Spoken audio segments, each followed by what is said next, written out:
Dans le cadre des Mardis Mallette, CMA TV vous présente la chronique économique, une présentation du groupe Mallette, société de comptables professionnels agréés et de services juridiques. Si vous avez des belles ventes et pas une scène dans le compte de banque, c'est probablement que vous payez du long terme avec du court terme. L'agilité financière, c'est important en période de crise. Parlez-en à votre CPA.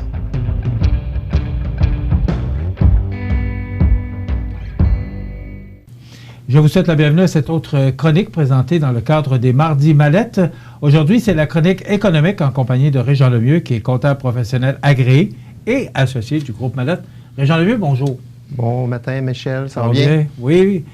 Régent, aujourd'hui, on va parler de la hausse du bois de construction qui se poursuit. On sait qu'il y a eu une forte hausse au cours de l'année due à une pénurie parce que les gens qui ne voyagent pas ou qui dépensent moins ont décidé peut-être de faire des rénovations. Donc, est-ce que c'est une des raisons pour l'augmentation du bois, de la pénurie? C'est une des principales raisons de la hausse du coût de construction, des matériaux de construction. D'ailleurs, on va vous présenter un tableau à l'écran qui est l'indice qu'on appelle l'indice Prix-Bec, qui regroupe 20 articles dans le fond, de matériaux de construction et qui indique, dans le fond, qu'avant la pandémie, le PMP se détaillait à 525 $. Durant l'été, elle a monté à 1200 $. Et au cours de l'automne, il a rebaissé parce qu'il y a eu moins de demandes. On parle de 750. Mais là, présentement, durant la période des fêtes, il a tendance à réaugmenter à 860 $. Et là, vous allez dire pourquoi que la demande, lorsqu'il y a une demande, l'offre elle devrait suivre en conséquence.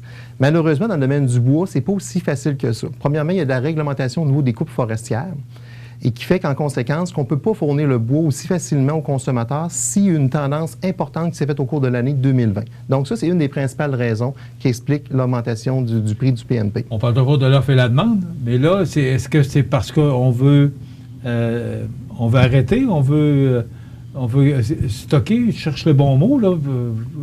Bien, on s'aperçoit qu'avec les confinements qu'on a eus, on voit que les gens retournent faire des travaux de construction durant la période des fêtes, chose qu'on ne voyait pas auparavant. Donc, les gens font des constructions de cuisine. Au cours de l'été, c'était des terrasses, des cabanons qui se sont construits. Et ça, dans le fond, les gens ont remplacé, comme tu le mentionnais tantôt, ils ont remplacé leur budget de voyage, leur budget de restauration par des travaux de rénovation. Mais deux éléments aussi qui se rajoutent par rapport à ça. Il y a l'augmentation des maisons unifamiliales aux États-Unis qui a augmenté de façon importante au cours de l'année 2020. Donc, le bois canadien s'en va vers les États-Unis pour être consommé par les Américains par la hausse d'augmentation.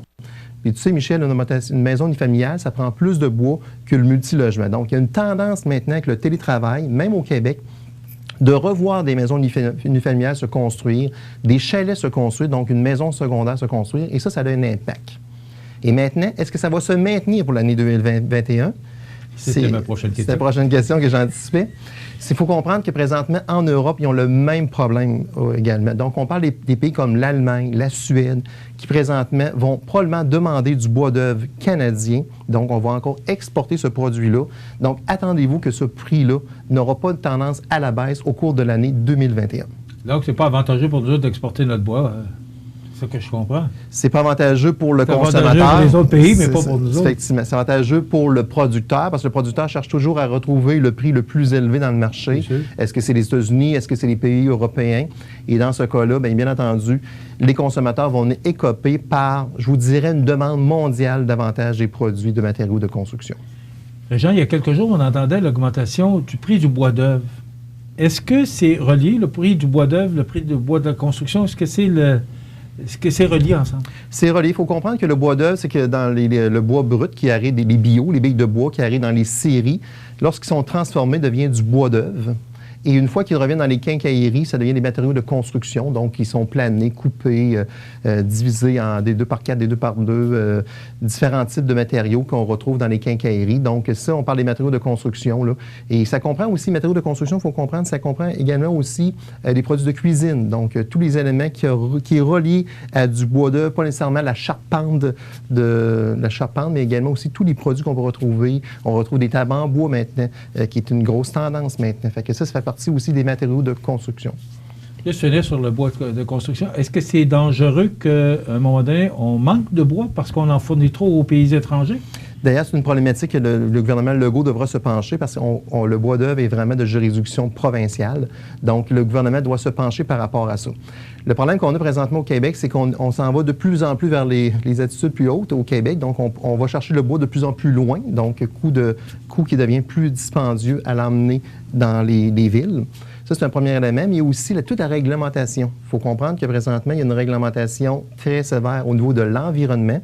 Donc, les environnementalistes trouvent que c'est un peu exagéré, la coupe de bois. Donc, il y a un contrôle plus important qui se fait. Donc, un premier élément qui emmène un enjeu. Mais aussi toutes les terres privées. Toutes les terres privées que possédaient nos grands-pères, aujourd'hui, sont rendues entre les mains de bien souvent des gens. C'est dur de faire la coordination de ces terres à bois-là parce que les gens n'ont pas tendance à vouloir les exploiter ou de faire de la coupe sélective dessus. Et ça amène une problématique également aussi parce que beaucoup de terres sont détenues par des privés qui sont près de nous. Là. À suivre les terres, on parle des territoires de chasse. Maintenant, on voit vraiment des terres à bois qui sont devenues des territoires de chasse. C'est plus comme avant. Là. Donc, ça a changé de vocation, les terres à bois. Donc, c'est à suivre pour l'augmentation du oui. bois d'œuvre et du bois de construction.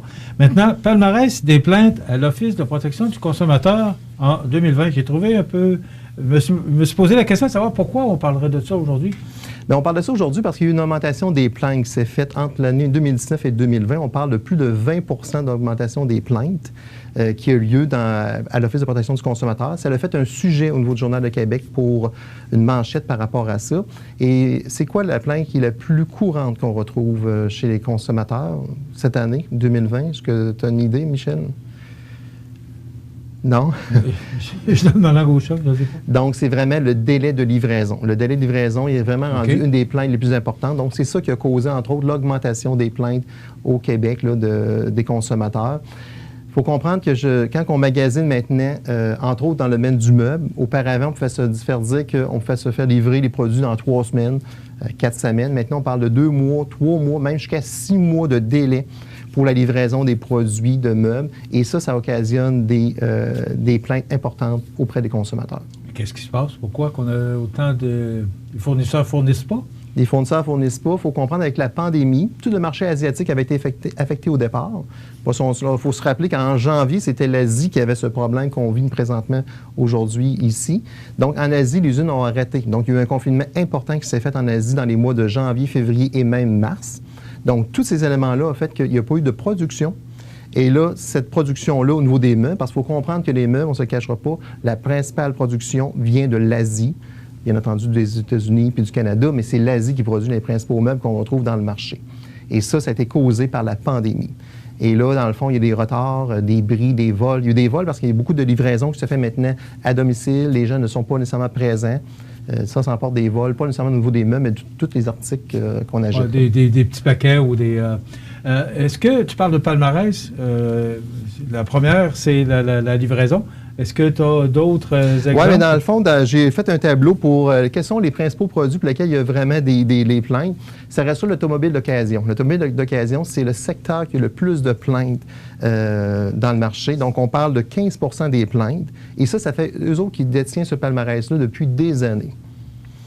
L'autre secteur, c'est les gros appareils ménagers, donc tout ce qui est cuisinière, laveuse, chasseuse, lave-vaisselle. Ce sont d'autres produits qui ont beaucoup de plaintes. On parle de 9 % de plaintes qui sont arrivées par ça. Et qui seraient dues à? Qui sont dues par, encore là, cette année, c'est vraiment le délai de livraison, mais aussi le fait que, mettons, le meuble arrive ou l'appareil arrive, puis elle a vraiment été poquée, a été maganée par la livraison. Là.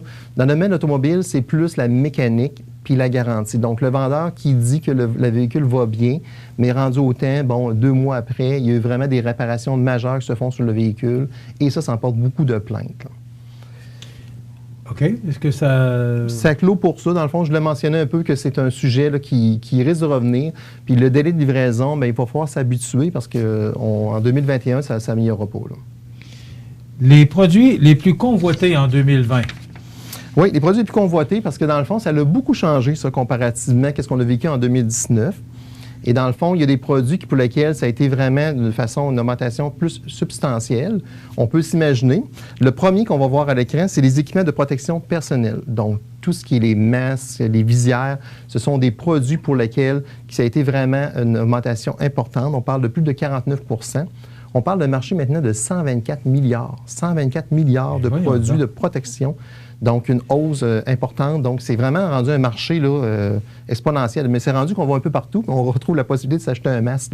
Tu peux avoir ça dans une quincaillerie, tu peux avoir ça dans une pharmacie, dans une épicerie. Donc, c'est un produit qui est très convoité pour l'année 2019, bien entendu, causé par la pandémie. OK. Mais tu parles de masque, mais ça veut dire, ce qu'on comprend, c'est que les gens se font dorloter plus, se donnent plus de soins personnels que parce qu'on ne peut pas voyager. On vient toujours à la même chose. Là. Oui, entre autres. Les gens peuvent moins dépenser. Alors, on va dans un autre secteur d'activité. Dans les prochains exemples, tu vas le voir, Michel, on s'en va vraiment vers des secteurs qui ont pris des augmentations. Mais avant de rentrer dans ces produits-là plus convoités, il y a les ventes de désinfectants aussi, qui étaient très populaires, donc 639 %. Donc, les gens avant ça ne se désinfectaient pas, quasiment. Et aujourd'hui, là, c'est rendu une coutume. On rentre dans n'importe quel magasin, dans n'importe quel endroit public. C'est rendu, ça prend le désinfectant. Même à la maison, chez nous, maintenant, on a tendance on est plus sensibilisé par le lavage des mains qu'on l'était auparavant.